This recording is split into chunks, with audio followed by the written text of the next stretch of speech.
First thing I'd like to say is a message from Reverend Bob Davies, who can't be here. And he said it very simply in a few words. Of all who have served the Lord, none have done it so faithfully than him. And I thought, I'm not saying anything else, I can sit down also. Okay. But another thing I didn't put in my notes, I knew that music was important at an early age.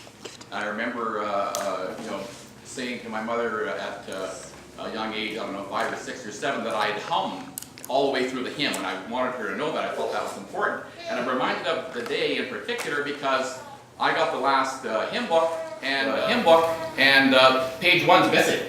So I hummed. Except for the chorus, I hummed through that. But I noticed that with Mom's failing vision, she didn't need the hymn book, she didn't need the enlarger, and every time I looked around, she was singing the words from memory from all hymns.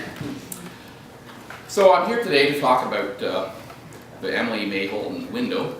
But before I start, I'd like to say a word about our sponsor. Now, Peter, you can look after our heavenly sponsor, but I want to thank one here on earth.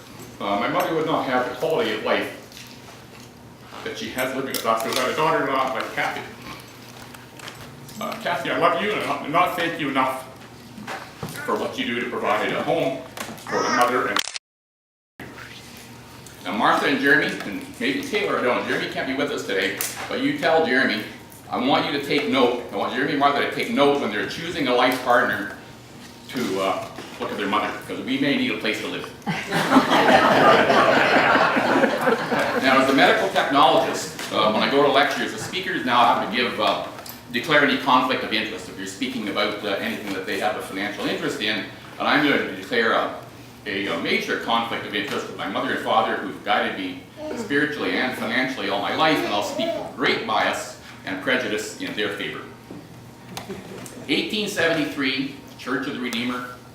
The history books report a pledge of $1 from Richard Holton towards paying off the construction costs. So this marks the recorded beginning of a long history of the Holton family at this church. On January 28, 1881, the church was consecrated by Bishop Farquhar and Reverends Chowan, Coles, and Sweet. And while they were in town, they did some baptisms. Little William Holton was 10. A couple of his cousins, some of the Surrett girls, were baptized on that day, January 28, 1881. The next 134 years, you pulled up the books, a long list of Holton's weddings, births, christenings, deaths have been recorded there.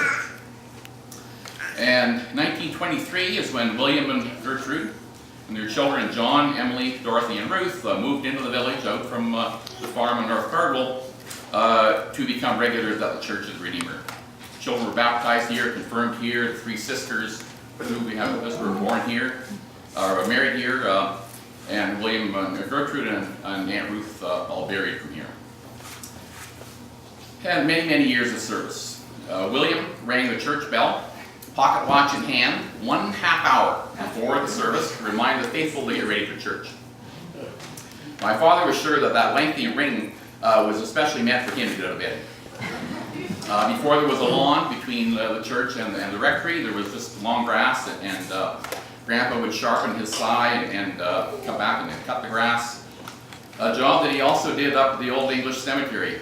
Mom said she remembers him, the scythe over his shoulder, carrying a bucket of water to drink, walking up to the Old English Cemetery to cut the long grass 2 or 3 times in the summer, the resting place of many Holtons and other families, Surretts, Drinkwaters, all part of the Holton clan. Of course, Granny Gertrude spent most of her life ironing church linen and fire surplices, boiling water on the stove, washing by hand, hanging out to dry, heating the iron on the wood stove.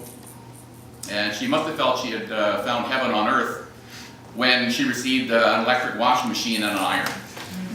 And I remember she loved being in the front room at our house every time there was a wedding. So she'd come over and see who was coming and to the wedding and see the gowns, but do that while in the sanctuary of the house so that she wouldn't be seen. So it was at age 12 that Mom started to learn to play the church organ under the guidance of Emma Frost Chapman.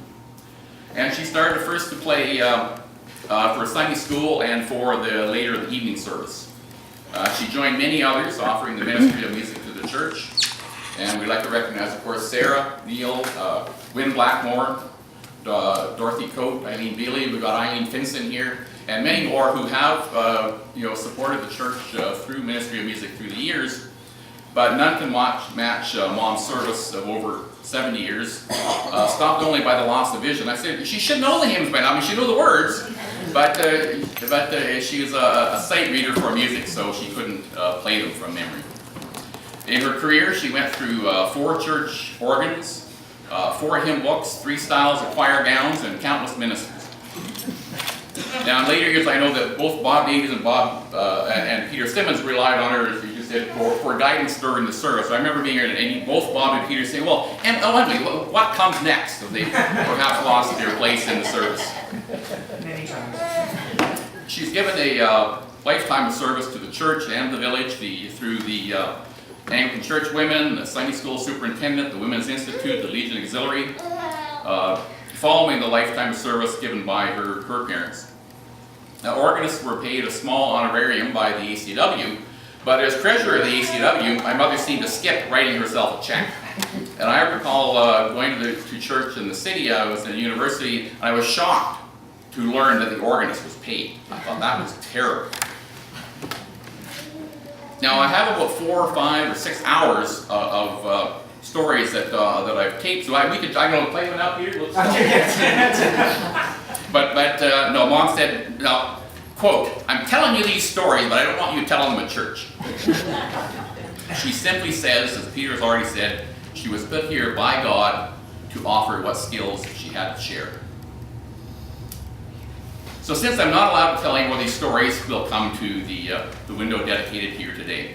Peter's allowing me the sin of pride, as the design of this window has been kept under wraps until now. Do we have confession for that, Peter? Yes. Okay, we'll see you later. Quiet today. Okay. Now, my father said that, many years ago, in the entrance of the church, we dedicated a window to my father, Frank Wood.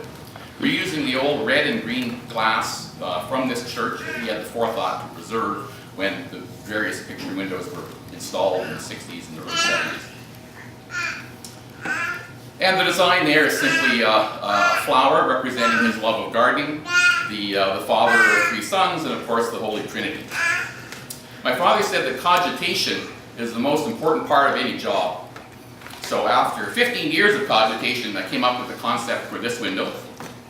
And Mom's history with the church and the village is more complex than could be portrayed in simple pieces of glass. So starting with the picture that I took sitting about where Karen and David are, we're playing at the organ. That was the concept I had. And I took that to a stained glass studio in Toronto and worked with a great artist from the old country, Andrew, I think he's from Poland. And we worked over a few months back and forth with pictures and images to create the center panel that is in this window. So this is a center panel like the flowers, and the rest of the window with the red and green glass. So with that image of her playing the organ, we added the hymn board with her favorite hymns, which turned out to be from the Blue Book. And these are the hymns we're singing today. The last summer we had a favorite hymn Sunday at Bracebridge United Church. And so we used that as kind of, she didn't know about the window then, we used that as a platform to find out her favorite hymns. So we said, well, what are your favorite hymns? And so, she can't see what I'm doing across from the table, so I'm casually writing them down and she's saying them, and saved that list. And then a month later she says, oh, well, that list of hymns I gave you?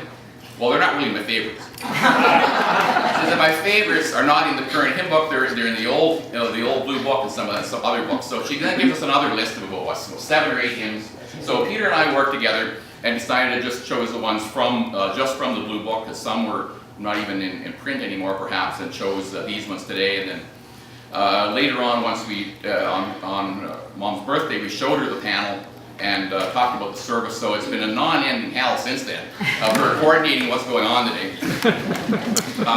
And so then she added what hymn she wanted during communion. And of course she tells us she's blind, but she's sitting here, and then I have to go over and tell Sarah that the wrong number is up there. The 733 is Once in Royal David City, and we shouldn't be playing a Christmas hymn during communion. So I don't know what this not being able to see stuff is all about. So I went over to Sarah and I said, I'm sorry, but the woman in the cheap seats said you're wrong. I'm sorry, Sarah. Thank you for working with us. So the hymns that I tried to capture her baking heritage. I could have chosen the butter tarts, pies, cookies, muffins, but I settled on dinner rolls, thinking of the 6 dozen dinner rolls each that she and Hazel Presley made for decades for every Rosso community dinner. And for many years, She said make it 12 dozen. well, 6 from you and 6 from Hazel, wasn't it? No, Paul put me through this. Oh, okay, see, I got it wrong again. I got to change this. 12. I'll change that later for the Algoma. Okay. So for years, Martha would not eat any other rolls at the community dinner unless they were Grandma's. So if she got here and the basket in front of us were Hazel's dinner rolls, she wouldn't eat them. Or we would be at some other, perhaps some other church or community or somewhere else, and they weren't Grandma's buns. We tried to say, well, there's some other Grandma's, but that didn't matter. So in the image that Andrew created is a basket of dinner rolls sitting in front of the organ. In a basket, linen cloth, lining the basket with an embroidered cross on the front. The last item, when I got the last image from Andrew, he would add things and send the sketch up to me. And I said, does her neck look kind of bare with the neckline of the fire gown? So I said, can you add, I took a picture, this pink necklace. It was a gift from Ronnie in Kenya, and the Ronnie Fund is a family project of Kathy and I and Martha and Jeremy working to improve village life in Kenya. And Ronnie has sent it over for Grandma, and it's one of her favorites. So it's interesting that the path of Grandpa William Holton walking up to the Old English Cemetery has led our family in the direction of faith through outreach to another small village in Kenya. In fact, today, I got an email from Ronnie a couple days ago and said, Papa, what can we do to recognize Grandma today in Kenya? So Ronnie's mother, Gertrude, is leading a group of ladies in the village, and they're cooking all day, and they're going to invite several orphans who don't have enough to eat over for a big evening meal and fellowship in recognition of the window dedication today. And of all the names in the world, Ronnie's parents are named Gertrude and William, if that rings a bell to you. And Ronnie's grandmother, who passed away last year, is Emily. So, chance or divine intervention, I'll leave that up to you. Now, some say that a church window must have the image of God or Jesus in it. But in today's questioning society of the relevance of church, what better image than a woman who has served God through a lifetime of service to others? God guided her fingers over the keyboard for over 70 years. He woke with her at 4 a.m. in minus 30-degree weather on winter mornings to come to the church to light the coal or wood fire or turn on the thermostat so the church would be warm. Now, she tells me that really that was the caretaker's job to do that with my father, but he didn't like to get out of bed. As I mentioned with the Grandpa ringing the bell. Now, he's not here to defend himself, so we'll have to take Mom's word for it. And of course, after Pop passed away, there were decades when she was on her own and still doing this. Before we had programmable thermostats, we had Emily Wood. God needed the bread, so God was walking across the inner jams. God needed the bread with her for the church dinners, baked the cookies and the muffins for Sunday school children that became the basis of the church lunch that others now prepare. No, I wasn't supposed to tell that story. But the kids were here for Sunday school and the church, and she felt that was a little bit too long, and she bought some cookies, and then it was too expensive to buy them, it was cheaper to make things and muffins, and now that has become the tradition of lunch here at Church of the Redeemer that so many others have taken over. Now today we've moved it to the community hall, where you're all asked to come with us, and the window will go over there to look at it a little more closely.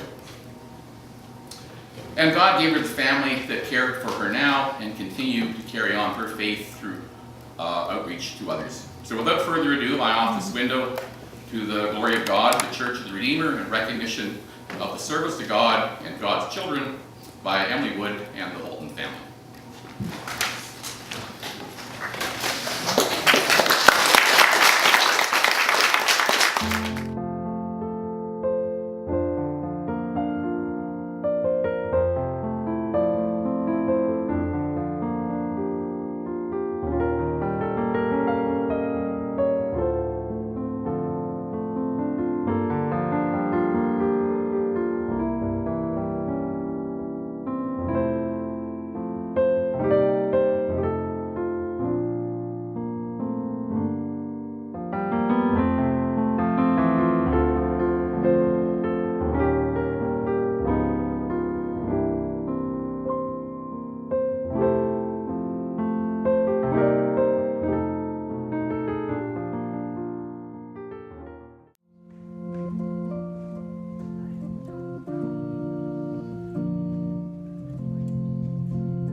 trouble with the organ.